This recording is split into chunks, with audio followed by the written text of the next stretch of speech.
Swamiji and Honorable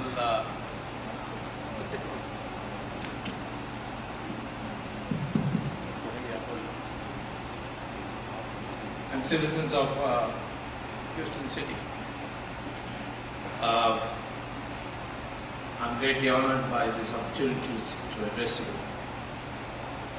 I'm of course a politician. I may have the name Swami, but I'm not a real Swami.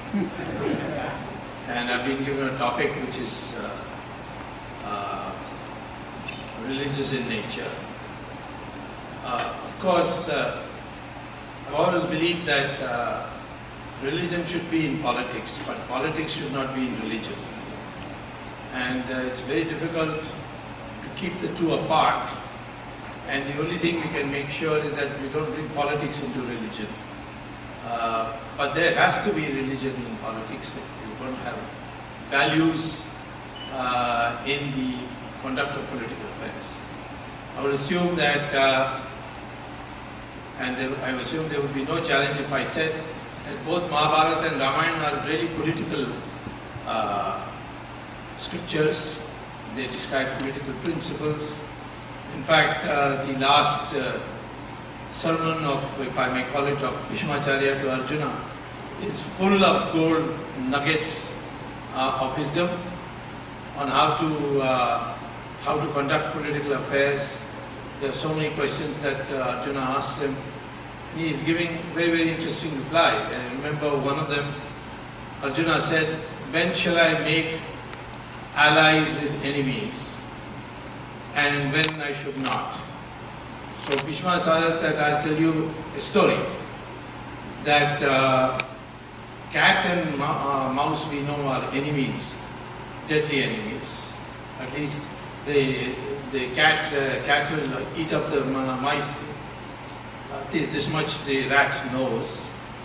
And one day, a cat was harassing a rat a lot, so the rat had to stay in a hole. And the cat, to harass him, would sit on top of the tree or prowl around so that the rat would not be able to come out. One day, in night, just before morning, early morning, a hunter came and he put a net to catch some of these wild animals, like deer and so on. And he put this net down, which if any animal steps on it, it will immediately suspend that person in the air. There will be a rope system by which this will be done. So he left it and went. And when the sun came out, the rat heard the cat screeching. It came out to look, and he saw that the cat had by mistake stepped on the net, and the net was suspended from the branch. So then what happened is the rat began dancing around, that at last I got freedom, and it was stirred a little too far, and in came a snake, and the rat didn't have enough time to run back to the hole, so it was totally petrified. So the cat saw the plight of this rat, and he said, "Why don't you jump into this net and with your teeth bite off the rope, and then I will protect you from this snake. So I will shriek so much that the snake will run away." So the rat then jumped into the net and said, "Okay, drive the snake away." So the cat shrieked and shrieked and shrieked, so the snake in fear ran away. And then the cat said, "Now you open they cut through the net." So the rat was doing it very slowly. So the cat got angry and said, "Come on, do it faster. You can easily do it faster. The farmer is going to come very soon, and we have to do it before that." But he kept biting very slowly till the farmer came to pick up his net. And when he was very close to the net, then the rat cut the net very fast, and the cat also jumped out and climbed onto the tree, and the rat also went back to the hole. The farmer came, picked up his net and went away. And then the rat came to peek its head out. And the cat asked him, "Why did you do this?" So he said, "Well, I know that you would like to eat me. So if I had cut the net very early, then you would have eaten me up. You have no morals on this question. But I felt that if I cut just before the farmer comes, you will be more worried about the farmer coming and catching you and giving you a good beating. And therefore you will be more interested in saving your life than taking my life. And that's why I waited." So therefore Bhishma said, have an alliance where you know when to get out of it. Then you can have an alliance with an enemy. And otherwise you should not ever have an alliance, because the first thing the enemy would do is to swallow you. So like this, there are so many such political advice given in our scriptures that I would say that it's very difficult to keep religion out of politics if you want to do politics, if you want to really conduct politics in a moral way.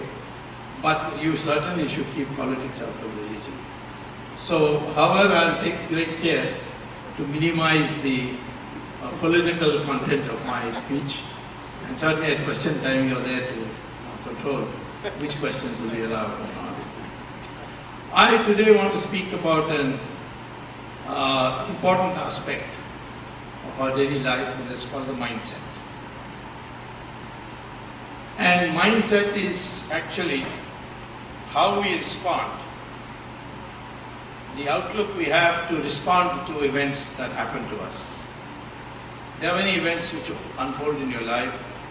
Some of them give you pain, some of them give you pleasure, some of them give you happiness, some of them give you grief, some of them give you success, and sometimes failure. So you have to know how to respond, and that is called the mindset.